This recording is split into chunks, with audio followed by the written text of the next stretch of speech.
आज क्लास में हम संप्रभुता का बहुलवादी सिद्धांत पढ़ेंगे। लास्ट क्लास में हमने प्रभुसत्ता का एकलवादी सिद्धांत पढ़ा था, जिसका ये माना जाता था कि संप्रभुता किसी एक जगह निश्चित होती है और संप्रभुता का केंद्र या सत्ता का केंद्र एक जगह ही होता है। इसके विरोध में या प्रत्यु उत्तर के अंतर्गत संप्रभुता का बहुलवादी सिद्धांत निखर कर सामने आया, जो मानती है कि सत्ता का केंद्र एक नहीं होता है, सत्ता के अनेक केंद्र होते हैं और मनुष्य की आवश्यकताएं केवल मात्र एक संगठन जो राज्य है वो नहीं पूरा करता। बहुत से अन्य संगठन हैं जो समाज में पाए जाते हैं, वो भी मनुष्य की अलग अलग आवश्यकताओं को पूर्ति करते हैं। इसलिए मनुष्य पर उन सब की सत्ता होती है और शक्ति के केंद्र वो सभी होने चाहिए। हम देखते हैं कि बहुलवाद क्या होता है।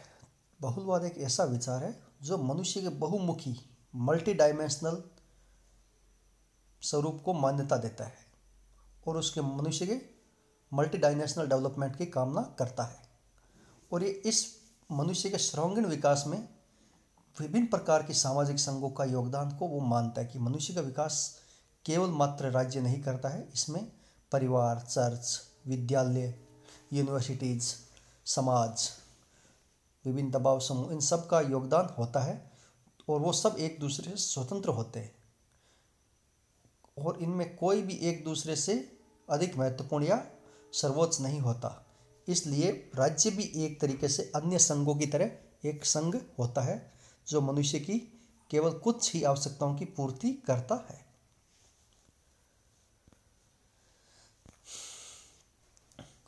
अगर सीधे शब्दों में हम कहें तो बहुलवादी सिद्धांत क्या कहता है कि सत्ता का केवल एक केंद्र न होकर अनेक केंद्र होते हैं, जबकि एकलवादी सिद्धांत के अनुसार किसी विशेष भूभाग में सभी शक्तियाँ राज्य में निहित होती है। वहीं बहुलवादी क्या कहते हैं कि यह शक्ति विभिन्न संघों में वितरित होती है और राज्य भी उनमें से एक संघ है।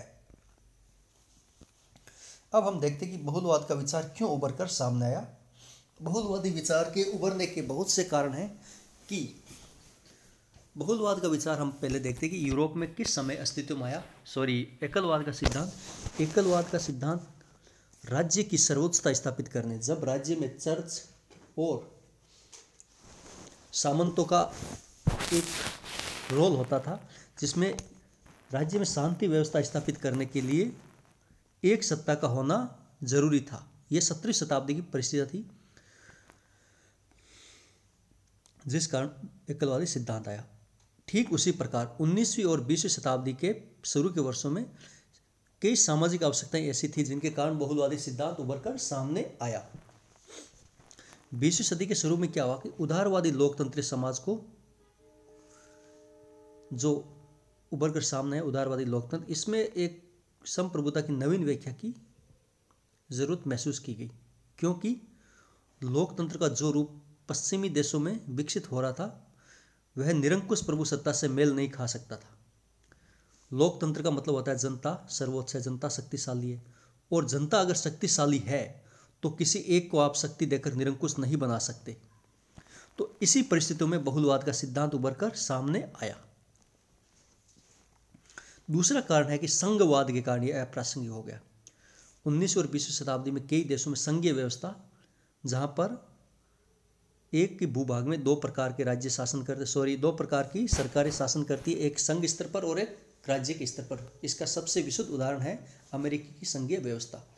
तो वहाँ पर संविधान के द्वारा दोनों को शक्तियाँ का वितरण किया गया है, इसलिए सत्ता का केंद्र एक न होकर अनेक केंद्र हो जाते। इस कारण वो संप्रभुता का बहुलवादी सिद्धांत ऊपर कर है। दूसरा ये है कि एकलवादी सिद्धांत एक काल्पनिक सिद्धांत है। काल्पनिक कैसे है कि अगर हम वास्तव में देखते हैं कि सत्ता का एक केंद्र न होकर और राज्य विभिन्न मामलों में बाहरी दुनिया से अगर अपना संपर्क स्थापित करता है तो उसमें वो स्वतंत्र नहीं होता है।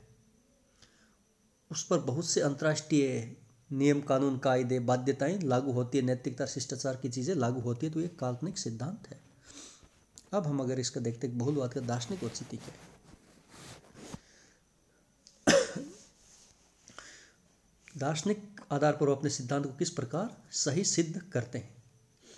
तो बहुलवाद के क्या कहते हैं कि यूनिवर्स है, जो ब्रह्मांड है, वो बहुआयामी है और व्यक्ति एक उस ब्रह्मांड का पार्ट है, हिस्सा है। इसलिए व्यक्ति भी बहुआयामी है और व्यक्ति की बहुत सी आवश्यकताएं होती है और कोई भी एक संगठन उन सब आवश्यकताओं को पूरा करने का दावा नहीं कर सकता है। तो इसलिए किसी एक संघ को व्यक्ति से समस्त आज्ञा पालन का एकाधिकार प्राप्त नहीं होता है। बहुत सारी आवश्यकताओं को पूरा करने के लिए क्या करता है, मनुष्य ने कई संगठनों का निर्माण किया है और राज्य भी उनमें से एक संगठन है। यहाँ पर ये सामाजिक समझौता का सिद्धांत, जैसे हमने पहले आगे पढ़ेंगे आपकी क्लास में, कि राज्य का निर्माण मनुष्य ने अपने जीवन को सुखी और शांतिमय बनाने के लिए और अपनी आवश्यकताओं की पूर्ति के लिए किया है। वही बात ये बहुलवाद कहते हैं कि राज्य का निर्माण मनुष्य ने अपने जीवन को सुखी और शांतिमय बनाने के लिए किया है। तो इस प्रकार अन्य संगठन भी व्यक्ति की आवश्यकताओं की पूर्ति करते हैं, तो उनके पास भी सत्ता होनी चाहिए और व्यक्तियों को उनकी आज्ञाओं का पालन करना चाहिए। तो ये एक तरीके से बहुलवाद का दार्शनिक औचित्य अगर हम सिद्ध करें तो उसका आधार यह है कि उन्होंने अपने सिद्धांत को किस आधार पर वैलिड ठहराया है। अब बहुलवादी दृष्टिकोण क्या है, संप्रभुता का। जैसा कि कोकर ने कहा है कि कोकर कहता है, एक विद्वान है, उसके अनुसार प्रभु सत्ता अविभाज्य में होकर संघों में विभाजित होनी चाहिए, अविभाजित न होकर, सॉरी या मैं लेकिन न होकर। इसी प्रकार दो विचारक थे, गियर्क और मैटलैंड, जिसे बहुलवाद का जनक कहा जाता है। तो ने अपने ग्रंथों में क्या बोला कि मध्य युग में भी सामाजिक संस्थाओं का अध्ययन के आधार पर उन्होंने अपने सिद्धांत को वैलिड ठहराया, औचित्य ठहराया। बोला कि मध्य युग काल में भी अनेक आर्थिक और धार्मिक संघ होते थे और उस समय राज्य की सत्ता का केंद्र एक नहीं होता था। तो उसी प्रकार वर्तमान में भी सत्ता का केंद्र एक नहीं होकर संघात्मक होना चाहिए, कई जगह सत्ता का केंद्र होना चाहिए और प्रत्येक संगठन की अपनी चेतना और इच्छा होती है। और राज्य ने इन संगठनों का निर्माण नहीं किया है, जैसे कि परिवार है, विद्यालय है, चर्च है, समाज है, राज्य ने इनका निर्माण नहीं किया है। तो ये अपने अस्तित्व के लिए राज्य पर निर्भर नहीं होते हैं। तो ये अगर अपने अस्तित्व के लिए राज्य पर निर्भर नहीं है तो इनको भी सत्ता का केंद्र होना चाहिए, सत्ता आज्ञा पालन की होनी चाहिए। जैसा कि परिवार है, मजदूर संघ, व्यावसायिक संघ, अनेक प्रकार के संघ जिसको राज्य ने जन्म नहीं दिया है और वो व्यक्ति की अनेक आवश्यकताओं को पूरा करने के लिए अस्तित्व में आए और तब तक अस्तित्व में रहते रहे जब तक वो लोगों की आवश्यकताओं को पूरा करते रहे। तो बहुलवाद इसी चीज़ को समझाते हुए कहता है और इनके हितों को मान्यता देता है और उनका समर्थन करता है और राज्य को कहता है कि आपको इनकी गतिविधियों में हस्तक्षेप करने का अधिकार नहीं है। हाँ, एक बात वो जरूर कहते हैं कि राज्य इनमें सर्वोच्च जरूर है, क्योंकि राज्य की प्रति निष्ठा व्यक्ति को रखनी पड़ती है और उसकी सदस्यता वो छोड़ नहीं सकता। इन संघों की सदस्यता ऐच्छिक होती है जबकि राज्य की अनिवार्य होती है। इस प्रकार राज्य को वो सर्वोच्च तो मानते हैं परंतु सत्ता का केंद्र एक न मानकर विभिन्न केंद्र मानते हैं। उसी प्रकार एक विचारक फिगस ने भी इन संघों पर योगदान दिया और मध्य रूपी काल के चर्च की व्याख्या करने में वही बात है कि मतलब एक संगठन अपनी आवश्यकताओं को पूरी नहीं कर बहुत से संगठन अपनी आवश्यकताओं की पूर्ति करते थे, इसलिए उनका भी केंद्र होना चाहिए। इसके अन्य समर्थकों में दुर्खाइम है, फॉलेट है, लिंडस है, वॉर्कर है, GDH कोल है, हेराल्ड जे लास्की है, HM मैकाइवर है, ये सब इसके प्रमुख विद्वान हैं बहुलवाद के समर्थक। हम इनमें से देखेंगे हेराल्ड जे लास्की का बहुलवाद का विचार इम्पोर्टेंट है, वो हम देखते हैं। लास्की ने एक पुस्तक लिखी थी 1925 में, एक ग्रामर ऑफ पॉलिटिक्स, राजनीति का व्याकरण। उसमें अब उसने संप्रभुता का जो एकलवादी सिद्धांत था, जो कहता था कि सत्ता का एक ही केंद्र होना चाहिए, उसकी निंदा की और बहुलवादी सिद्धांत को प्रस्तुत किया और कहा कि 20वीं शताब्दी की परिस्थिति और वातावरण को देखते हुए यह सिद्धांत बहुलवाद का सिद्धांत ही प्रासंगिक हो सकता है, एकलवाद का सिद्धांत मनुष्यता को विनाश की ओर ले जा सकता है।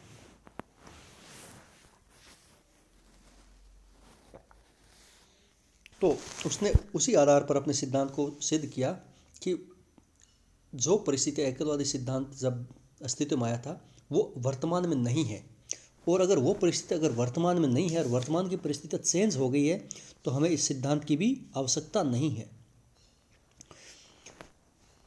पहले क्या होता था कि राज्य का स्वरूप था आदेशात्मक स्वरूप था, कि राज्य सिर्फ आज्ञा का पालन कराता था।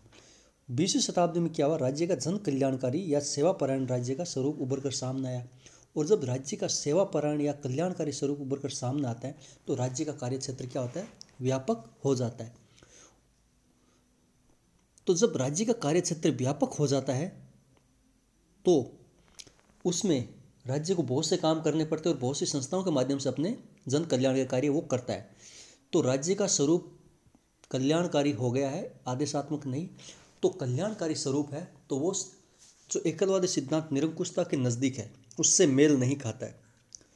तो हमें प्रभु सत्ता का बहुलवादी सिद्धांत अपनाना चाहिए। दूसरा वो कहता है कि जैसी संघात्मक व्यवस्था 20वीं शताब्दी में हमें देखने को मिलती है वैसी पहले की शताब्दियों में नहीं थी, इसलिए भी प्रभु सत्ता का एकलवादी सिद्धांत वर्तमान में अप्रासंगिक है और बहुलवादी सिद्धांत होना चाहिए। तीसरी बात उसने कही कि अंतर्राष्ट्रीयवाद का विचार जिसमें विश्व सरकार की कल्पना की जाती है वो भी 20वीं शताब्दी में ज़्यादा प्रासंगिक हो गया जितना पहले नहीं था, इसलिए भी बहुलवाद के सिद्धांत को प्रासंगिकता मिलनी चाहिए।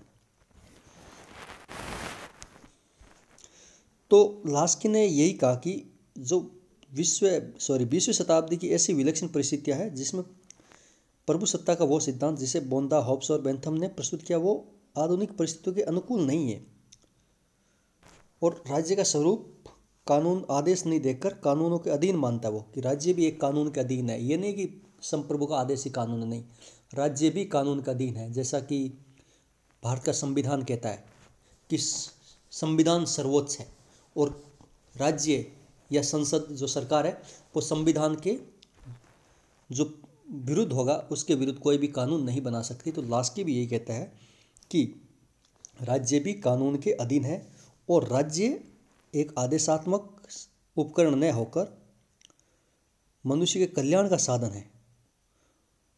तो अगर राज्य कल्याण का साधन है तो वो निरंकुश हो ही नहीं सकता, उसका स्वरूप लिमिटेड होना चाहिए, सीमित होना चाहिए। राज्य सामाजिक व्यवस्था को बनाए रखने के लिए एक आवश्यक साधन है परंतु वह समाज नहीं है और राज्य समाज के हितों का रक्षक तो हो सकता है, अपने आप में वो खुद समाज नहीं हो सकता। और जिस प्रकार अनेक संघ विद्यमान है, राज्य का काम होता है कि इनके आपसी मतभेदों को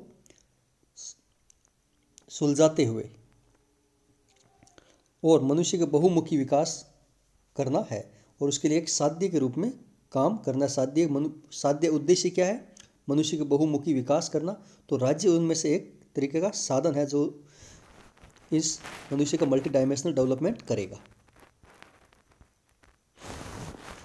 तो लास्की का कहता है कि राज्य को एक ऐसे साधन के रूप में वो मानता है जिसका उद्देश्य है सामान्य जीवन को उत्कृष्ट बनाना। तो राज्य भी एक प्रकार संघ है और अन्य संघों के बीच दोनों में ये भेद है कि राज्य की सदस्यता अनिवार्य है और राज्य बलपूर्वक अपनी आज्ञा का पालन करा सकता है, परंतु इससे नैतिक चरित्र को देखा जाए, अगर नैतिकता के आधार पर हम राज्य का चरित्र देखें तो बलपूर्वक नहीं होना चाहिए राज्य को, और राज्य को दायित्वपूर्ण अपने कर्तव्य संपन्न करने चाहिए और बलपूर्वक सिद्धांत नहीं अपना चाहिए। नेक्स्ट लास्की कहता है कि अंतर्राष्ट्रीय क्षेत्र में भी प्रभु सत्ता का एकलवादी सिद्धांत अनुपयुक्त है। किस प्रकार कि वर्तमान की जो परिस्थिति है उसमें राज्य वो स्वयं कुछ नहीं कर सकता। इसने इसको अगर हम देखें तो यूरोपियन यूनियन के संदर्भ में कह सकते हैं कि जिसमें यूरोपियन यूनियन एक 29 देशों का यूनियन है जिसमें सभी देशों की एक समान विदेश नीतियां हैं, आर्थिक नीतियां हैं, यूरोजोन है। तो उसमें राज्य अपनी इच्छा से माइग्रेशन से रिलेटेड लॉ नहीं बना सकता। जैसा कि आप अभी देख रहे हो कि यूरोजोन में एक ही करेंसी चलती है, यूरो मुद्रा। तो अपनी फिस्कल पॉलिसी सब राज्य मिलकर एक जैसी बना रहे, ना कि अपना पृथक पृथक फिनेंस पॉलिसी बनाते हैं। तो उसी प्रकार माइग्रेशन से रिलेटेड जो इश्यू यूरोप में अब उभर कर सामने आ रहा है तो उसमें यही प्रॉब्लम आ रही है कि बहुलवादी सिद्धांत उन्होंने अपनाया तो उसकी यही प्रॉब्लम सामने आ रही है कि सब यूरोपियन यूनियन के अंतर्गत आ गए तो ऐसा कानून बना नहीं सकते जैसा वो बनाना चाहते हैं। फिर भी अगर हम देखते हैं बहुलवाद तो ये यूरोपियन यूनियन के संदर्भ में इसको हम समझ सकते हैं। अब अगर हम इसकी आलोचना करें तो बहुलवादी लेखक का पहली आलोचना यही है कि इस बात पर राजनीतिक सूझबूझ के लिए कानूनी दृष्टिकोण काफ़ी नहीं है। इन्होंने ऑस्टिन के सिद्धांत को अस्वीकार करके प्रभु सत्ता को अधिक यथार्थवादी धारणा का विकास किया। और निरंकुश राज्यों के परस्पर संघर्ष के वातावरण में बहुलवादियों ने प्रभु सत्ता की निरंकुशता पर प्रश्न चिन्ह लगाकर अंतर्राष्ट्रीय राज्य की धारणा का विकास किया और विश्व शांति में महत्वपूर्ण योगदान दिया। ये इनका योगदान है। अब अगर हम इसकी बात करते हैं, क्रिटिसाइज का थोड़ा बहुत देखते हैं कि तो विश्व शांति के संदर्भ में ये कहना हमें अनुचित होगा कि विश्व युद्ध का कारण प्रभु सत्ता की निरंकुश धारणा होगी। युद्ध का कारण इतिहास और समाज में निहित रहता है और इन्हें समझने के लिए प्रभु सत्ता के सिद्धांत को निशाना बनाना अपने आप में एक भ्रम में डालने के अलावा और कुछ नहीं है। तो प्रभु सत्ता का बहुलवादी सिद्धांत भी अपनी जगह महत्वपूर्ण है और एकलवादी सिद्धांत भी महत्वपूर्ण है। दोनों का अपना अपना महत्व है, कोई किसी की क्रिटिसाइज नहीं करे। अपना अपना महत्व अपने अपने संदर्भ और समय काल की परिस्थितियों के अनुसार रहता है। 16वीं-17वीं शताब्दी की परिस्थिति ऐसी थी जिसमें एकलवादी सिद्धांत का होना आवश्यक था और वर्तमान संदर्भ में ऐसी परिस्थितियाँ जिसमें बहुलवादी सिद्धांत की प्रासंगिकता ज़्यादा बनी हुई है। तो ये आज की क्लास में हमने प्रभु सत्ता का बहुलवादी सिद्धांत पढ़ा। नेक्स्ट क्लास में हम प्रभु सत्ता के विविध रूपों के बारे में अध्ययन करेंगे।